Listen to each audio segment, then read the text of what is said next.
to do? There's only one thing for it.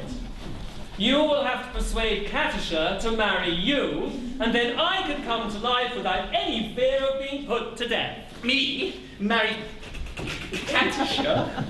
I really think it's the only course. But bless my heart, have you seen her? She's something appalling. Ah, that's just her face. She has a left shoulder blade. People come from miles to see. I'm told her right heel is much admired by connoisseurs. My good sir, I decline to pin my heart on any lady's right heel. It comes to this. Whilst Katisha is unmarried, I prefer to remain a disembodied spirit. When Katisha is married, life will be as welcome as the flowers in spring.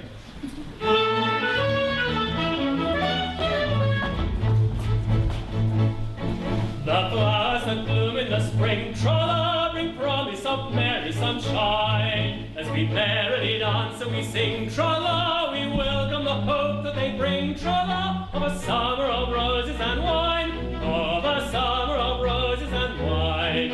And that's what we mean when we say that a thing is welcome as flowers that bloom in the spring. Tra-la-la-la, tra-la-la-la, the flowers that bloom in the spring. Tra-la-la-la, tra-la-la-la, tra-la-la-la-la.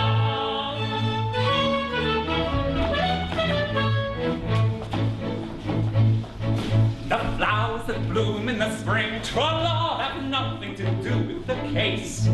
I've got to take under my wing, tra-la, a most unattractive old thing, tra-la, with a caricature of a face, with a caricature of a face. And that's what I mean when I say and I sing, oh, bother the flowers that bloom in the spring, tra-la-la-la-la-la-la-la-la, oh, bother the flowers of spring, tra-la-la-la, tra-la-la-la.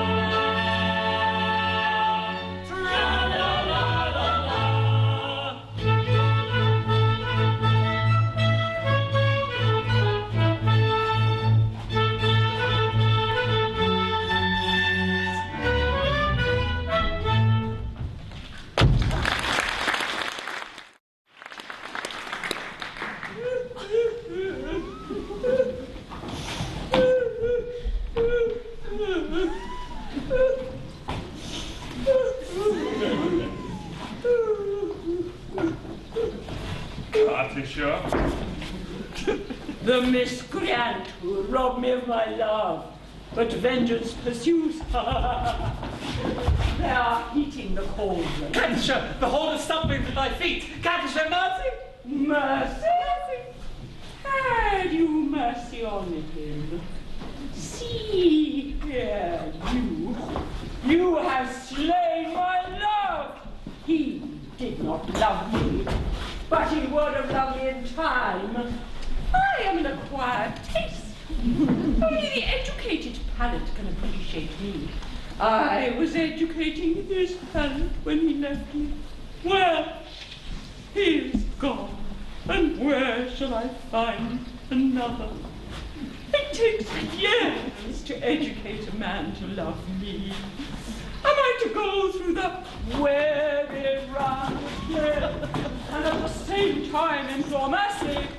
Oh, you who rob me of my prey. Oh, I mean, my pupil. Just as his education was on the point of completion. Oh, where shall I find another? Where shall I find another? Here! Here! What? Katisha, for years I have loved you with a white-hot passion which is slowly but surely consuming my very vitals.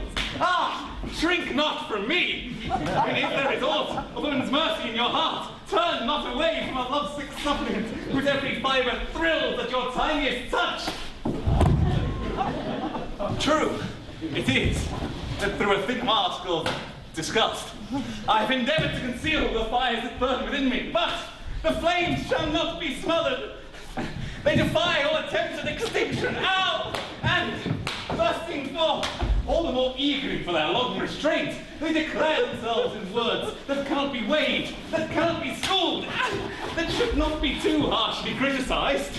Katisha, I know I do not deserve your love, but I will not live long without it.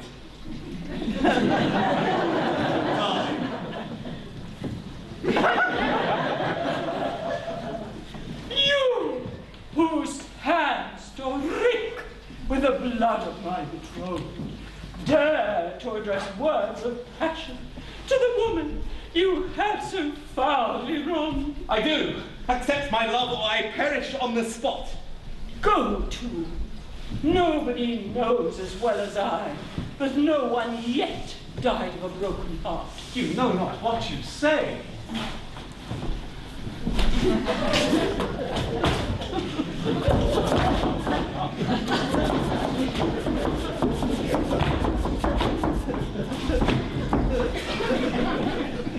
Listen.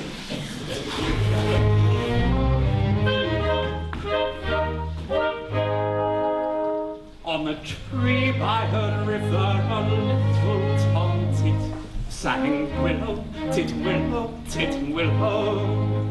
And I said to him, Dicky bird, why do you sit singing willow, tit-willow, tit-willow? Is it weakness of intellect, birdie, I cried, or rather tough worm in your little inside? With a shake of his poor little head, he replied, oh, willow, tit-willow, tit-willow.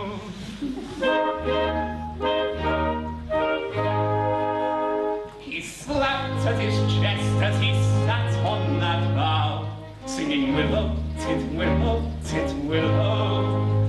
And the cold perspiration bespangled his brow. Oh, willow, tit-willow, tit-willow. He sobbed and he sighed and a gurgle he gave. Then he plunged himself into the billowy wave.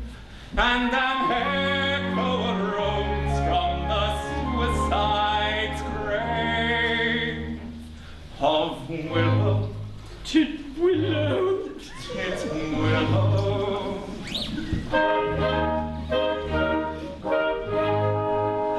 Now I feel just as sure as I'm sure that my name isn't willow, tit-willow, tit-willow. That 'twas blighted affection that made him exclaim, oh, willow, tit-willow, tit-willow. And if you remain callous and obdurate, I shall perish as he did, and you will know why. Though I probably shall not exclaim as I die, oh, willow, tit-willow, tit-willow.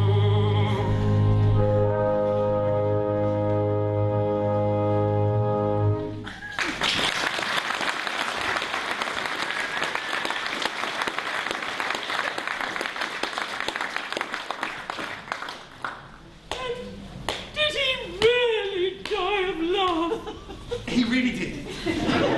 Oh, on account of a cruel little hen. Yes. Poor little chap. It's an affecting tale and quite true. I knew the poor bird intimately. Did you? He must have been very fond of her. Yes, his dedication was something extraordinary. Poor little chap. And if I leave you, will you go and do the same? At once. Oh, you mustn't anything but that. Oh, I'm a silly little goose. And you won't hate me because I'm a teeny, wee bit bloodthirsty, will you? He meet you. Why, Katisha, is there not beauty, even in bloodthirsty best? My idea, exactly.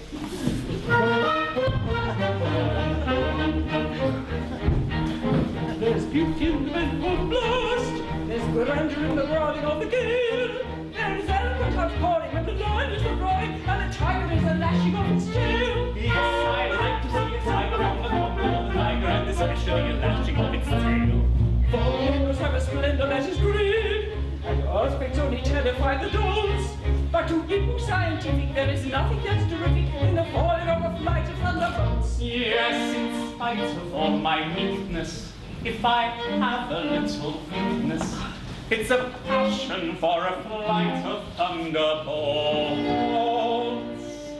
If that is so, sing very down, very it's evident, very odd, kids are one. One will go when marrying, married or tugging, tanning, will be his done.